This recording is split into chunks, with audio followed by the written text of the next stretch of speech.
యథా రాజా తదా ప్రజ అన్నారు. మీ నాయకుడు ఎలా ఉంటే మీరు అలాగే ఉన్నారు అన్నట్టుగా మాట్లాడారు. అండ్ ఈయన జనసేన పార్టీలో ఉండి కీలకంగా ఆయన ఒక పాట రాసి మొన్న గెలిపేసరికి అబ్బాయి ఎంత బాగా రాసావు, ఎంత మంచి పాట రాసావు, అసలు నీ పాట వల్లే మేము గెలిచామని చెప్పేసి ఆయన్ని ఎక్కడ పెట్టుకున్నారు, నెత్తిన పెట్టుకున్నారు. ఇప్పుడు ఇలాంటిది రాగానే పోని గెంటేశారు. అసలు విషయానికి వెళ్తే బయట తెలిసింది కాబట్టి నువ్వు గెంటావు, నీకు తెలియదా వాడి గురించి, అదే ఇండస్ట్రీలో పనిచేస్తున్నావుగా. ఆల్రెడీ దీనికి సంబంధించి రాకేష్ మాస్టర్ ఆయన బతుకున్న టైంలో ఒకసారి డీకి జడ్జిగా గెస్ట్గా వెళ్ళినప్పుడు అక్కడంతా చూసి ఆయన వచ్చి చెప్పాడు కూడా, ఇక్కడ ఇలా జరుగుతోంది, ఏ చెట్ల అమ్మట ఎవరు ఉంటారో తెలియట్లేదు, ఏ పొట్ల అమ్మట ఎవరు వెళ్తున్నారో తెలియట్లేదు, ఇట్లా అంటే ఆయన మాట్లాడేది కొంచెం ఇన్బ్యాలెన్స్డ్గా ఉన్న ఫ్యాక్ట్ మాట్లాడేవాడు. ఎగ్జాక్ట్లీ. సో దానికి వీళ్ళందరూ కోపాలు వచ్చేసి దూరం పెట్టేసి ఆయన్ని వెలివేశారు, అవకాశాలు లేకుండా చేశారు. గట్టిగా మాట్లాడితే ఇప్పుడు హేమకున్న పరిస్థితే అదే. దేని గురించి నోరు ఇప్పావా నీకు అవకాశాలు ఉండవు, ఇక్కడ నోరు ఇప్పొద్దు, ఎప్పుడైనా చూసి చున్నట్టు అలా వెళ్ళిపోతా ఉండాలి. ఇప్పుడు జనసేన పార్టీ కూడా ఆయన దూరం పెట్టినట్టుగా అఫీషియల్ గా వచ్చింది. చచ్చినట్టు పెట్టాలి కదా. అండ్ యాక్చువల్ గా జనసేన పార్టీ దూరం పెట్టింది అంటే దానికంటే ముందు ఏమన్నారంటే ఈయన దొరికిన వెంటనే యథా రాజా తదా ప్రజ అన్నారు. మీ నాయకుడు ఎలా ఉంటే మీరు అలాగే ఉన్నారు అన్నట్టుగా మాట్లాడారు. అసలు నాయకుడికి వీళ్ళకి అట్లా లింక్ కట్టడం కరెక్ట్ కాదనే. కరెక్ట్ కాదు అంటే ఇక అనిపిస్తుంది. ఇప్పుడు ఆయన ప్రతి చోట ఇప్పుడు అదేలేండి రెడ్ టవల్ వేసుకొని కళ్యాణ్ గారి ఫ్యాన్, చరణ్ గారిని అట్లా ఆటోమేటిక్ అలా ప్రొజెక్ట్ అవుతుంది. అండ్ ఈయన జనసేన పార్టీలో ఉండి కీలకంగా ఆయన ఒక పాట రాసి మొన్న గెలిపేసరికి అబ్బాయి ఎంత బాగా రాసావు, ఎంత మంచి పాట రాసావు, అసలు నీ పాట వల్లే మేము గెలిచామని చెప్పేసి ఆయన్ని ఎక్కడ పెట్టుకున్నారు, నెత్తిన పెట్టుకున్నారు. ఇప్పుడు ఇలాంటిది రాగానే పోని గెంటేశారు. అసలు విషయానికి వెళ్తే బయట తెలిసింది కాబట్టి నువ్వు గెంటావు, నీకు తెలియదా వాడి గురించి, అదే ఇండస్ట్రీలో పనిచేస్తున్నావుగా. అంటే ఆయన గురించి బయట తెలిసింది కాబట్టి నువ్వు గెంటేసావు, ఎక్కడ నీ మీద మచ్చబడొద్దు అని.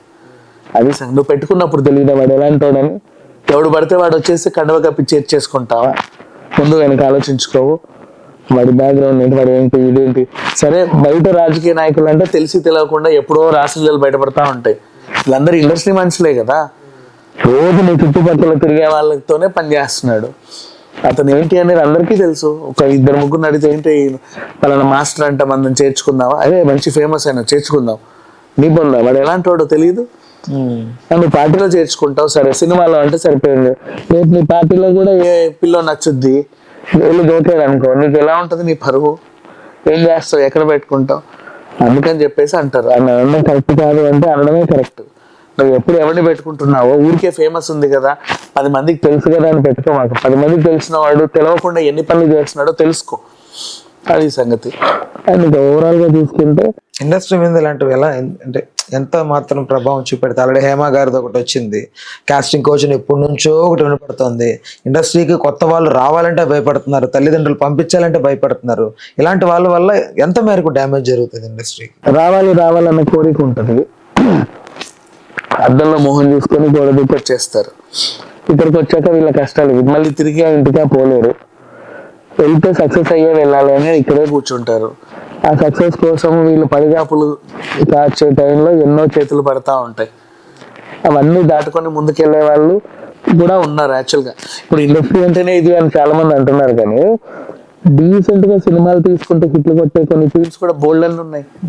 వాళ్ళ టీంలో అమ్మాయిలకి వాల్యూ ఉంటుంది, అబ్బాయిలకు వాల్యూ ఉంటుంది. అందరినీ జెండర్ తో సమానంగా అంటే నువ్వు అది అని చూడకుండా చాలా జోవియల్ గా క్యాజువల్ గా తిరిగే బోల్డ్ అన్ని టీమ్స్ ఉన్నాయి.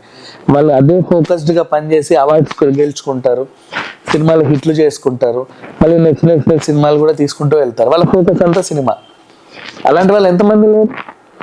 అండ్ అట్లా హీరోయిన్ అయ్యి నిలదొక్కున్న వాళ్ళు కూడా చాలా మంది ఉన్నారు, చేయాలంటే భయపడి వాళ్ళు కూడా చాలా మంది ఉన్నారు. ఇప్పుడు ఫర్ ఎగ్జాంపుల్ సాయి పల్లవి తీసుకో, ఎవడన్నా వెళ్ళి చేయగలడా? మరి అట్లా ఉంటుంది కొంతమంది. అంటే ఫోకస్డ్ గా సినిమా మీదే ఉంటూ ఎదిగిన వాళ్ళు బోల్డ్ ఎంతమంది ఉన్నారు. అవసరం లేదు నీ అవకాశాలు, నాకు అడప నాకు అవకాశం వచ్చినప్పుడే నేను దాన్ని వినియోగించుకొని బాగా చేసుకుంటా, నా పేరు నేను సంపాదించుకుంటా కూర్చుంటా. అంతేగాని ఒకటి నన్ను ఇది అది అంటే నేను కాంప్రమైజ్ అవ్వను అనే వాళ్ళు ఉన్నారు కరాఖండిగా. కానీ ఇంట్లో చెప్పకుండా వచ్చే వాళ్ళు బోల్డ్ మంది ఉంటారు కదా, అలాంటి వాళ్ళనే వీళ్ళు టార్గెటెడ్గా తీసుకొని ఎటు చెప్పుకోలేరు, ఏమి చేయలేరని యూజ్ చేసుకుంటా ఉంటారు. ఓకే. కానీ వీళ్ళకి తెలియదు ఏంటంటే ఈ చేసే టైంలో హింస. ఆడది సరే ఇష్టపడి నీ దగ్గరికి వచ్చిందంటే ఓకే పర్వాలా, తను నో అనినా కూడా నువ్వు చేస్తున్నావు అంటే దాని అర్థం ఇంకా ఏంటి? ఆ పిల్ల ఏదో రోజు బయటకు వచ్చేస్తుంది. తనకి ఇష్టం లేనప్పుడు వదిలే, నువ్వు ఇంకొకరి మీద పడు. లేదు నాకు ఈమె కావాలి, ఎందుకు నేనంటే నీకు ఇష్టం లేదని ఇష్టం ఉన్నట్టు విరుచుకుపడ్డావు. అండ్ ఇప్పుడు ఇంకోటి వీళ్ళ ఆవిడ మీద వస్తుంది ఎలిగేషన్, కలిసి చేశారు వాళ్ళ ఆవిడ కూడా ఇతనికి సపోర్ట్ అని చెప్పేసి. ఇదైతే నేను ఏకీభవించను. మేబీ తనకు తెలియకపోవచ్చేమో, తెలిస్తే అలా ఏ స్త్రీ ఉండదు నాకు తెలిసినంత వరకు అయితే. 100%. అంటే ఎలాగూ ఎలిగేషన్ పాస్ చేస్తున్నారు కాబట్టి మొత్తం ఫ్యామిలీని అంతా లాగుదామని చూస్తున్నారు. బట్ వీడి ఇలాంటోడు అంతే, ఏ స్త్రీ ఒప్పుకోదు ఎంతటి స్టార్ అయినా నువ్వు ఏమైనా సరే. అది ఆ పిల్ల మీద అనవసరంగా ఎలిగేషన్స్ పాస్ చేయడం అయితే తప్పు. నెక్స్ట్ ఎవరైనా రాబోతున్నారా ఇదే టైప్ లో అనిపిస్తుందా మీకు? ఒకరు బయటకు వచ్చారంటే ఇంకా బోల్డ్ మంది వస్తారు, ఎందుకు రారు? ఉన్నారు చాలా మంది చాలా మంది ఉన్నారు. ఎప్పుడో మనకు ఒకరు బయటపడతారు అంతే. చాలా మంది ఉన్నారు.